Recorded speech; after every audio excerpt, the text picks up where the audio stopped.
Hello guys, nandito na naman tayo. Siyempre, good morning muna dyan at good evening rito. Eto guys, pag-usapan natin ang ganda nito. Eto, ang bagong pasabog ng ating puting kabayo. Oh, makinig kayo mga didilis, higit sa lahat ay sa mga miyembro ng kulto. Pakinggan ninyo itong mabuti sapagkat ito ay malaking insulto sa inyo, no? Okay guys, ito ang kwento sa atin ng ating puting kabayo. Okay. Natatandaan nyo pa ba nang si Inday Sayad ay nagdeklara na siya ay tatakbo sa pagkapangulo? At pagkatapos niyang magdeklara, ay sinabi niya na meron na siyang napupusuang magiging vice president niya. Okay? Actually, kinausap na niya ito. Okay? Sabi nga ng ating puting kabayo, planchado na ito na talaga magiging tatakbo ito as vice president ni Inday Sayad. Okay? So, ang tinutukoy natin dito, itong si Marco Tae. So ngayon guys, ito ang twist.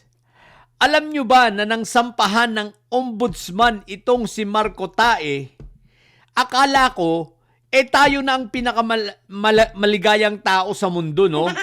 Akala ko, tayo na ang pinakamasaya.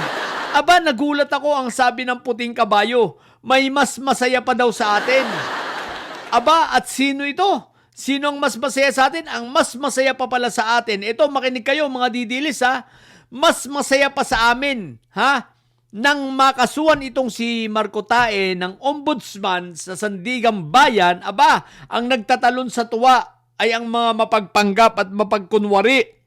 Nakakampi ni Marco Tae at kasama sa may Sayad Black na walang iba kundi si Aimee Mangabarena at saka itong si Auntie Petra. Yes!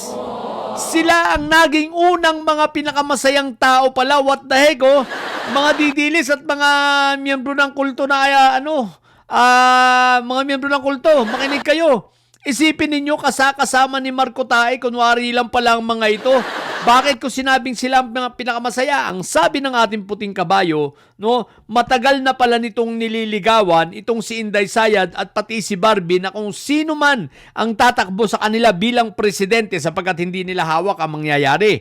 Sapagkat alam nila, sa pagkakaalam talaga nila, talaga si Inday Sayad ay hindi na makakatakbo sa pagka-presidente sa 2020 dahil damaged goods na ito.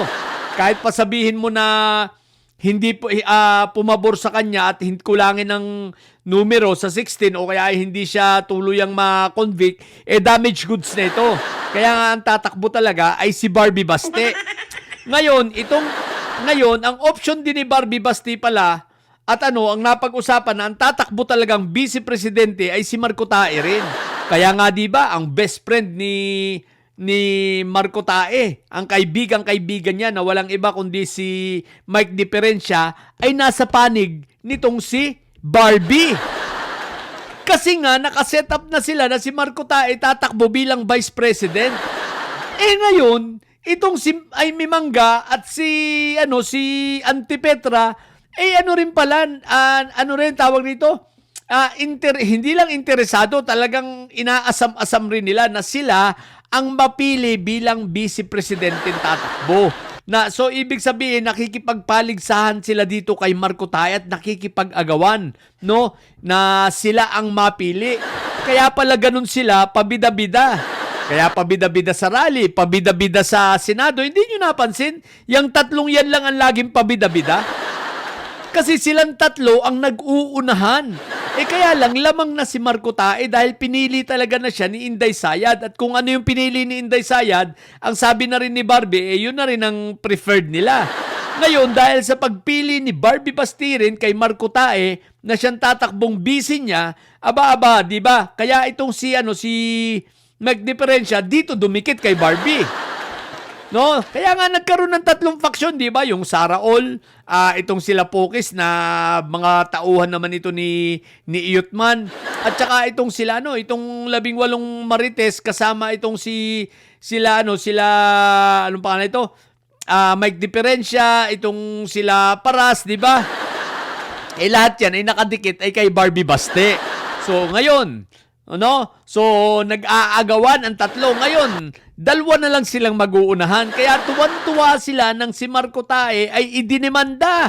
At alam nila na itong si Marco Tae ay hindi na makakalabas kahit pa sa 2028. So ngayon, silang dalawa na lang ang magbibida-bida. At silang dalawa na lang ngayon ang nag-uunahan kung sino sa kanila ang mapipili na tatakbo sa pagka-vice presidente. Kaya hindi tayo magtataka, darating ang araw, yan dalawang yan ay magbabanggaan. Dahil parehas traitor yan diba? Alam naman natin yun parehas traitor yan. Kaya huwag tayong magtataka at magugulat na yan dalawang yan ay biglang magsisiran, magkakainan yan. Yun pala ang tunay na na dahilan at napakaliwanag. Kaya pala laging pabida-bida lang ay yung tatlo. Yung pala ay nag-uunahan sa pagka-vice presidente. Pero yung sinasabi ni Inday Sayad na napili niya si Marco Tae pala yun. Maliwanag si Marco Tae yun. Kaya ang sabi ng puting kabayo, tuwan-tuwa daw si Auntie Petra at tuwan-tuwa si Amy Mangga. Dahil nga, nabawasan sila ng kalaban. Mga kulto akala ninyo kakampi si Amy Mangga at si Auntie Petra. Sila ay tuwan-tuwa. Pero asahan natin ang kanilang magiging mga optics. Siyempre magpapanggap yan mga yan na kunwari galit. Magpapanggap yan na kunwari sila ay sumisimpatya rito kay Marco Tae. Siyempre optics lang yon.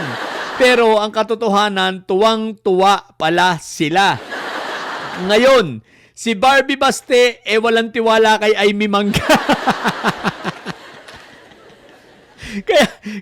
kaya si Amy Mangga mukhang wala na sa equation.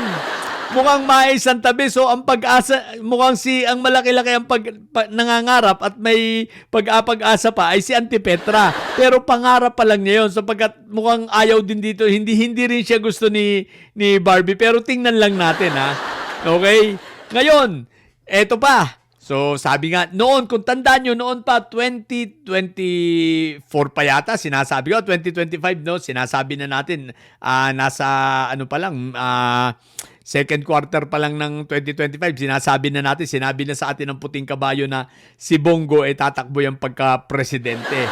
So, ngayon, hindi na babago. Si Bongo ay tatakbo pagka-presidente. At ang kanyang magiging vice kung sakasakali, siyempre, ibuko na natin ngayon pa lang.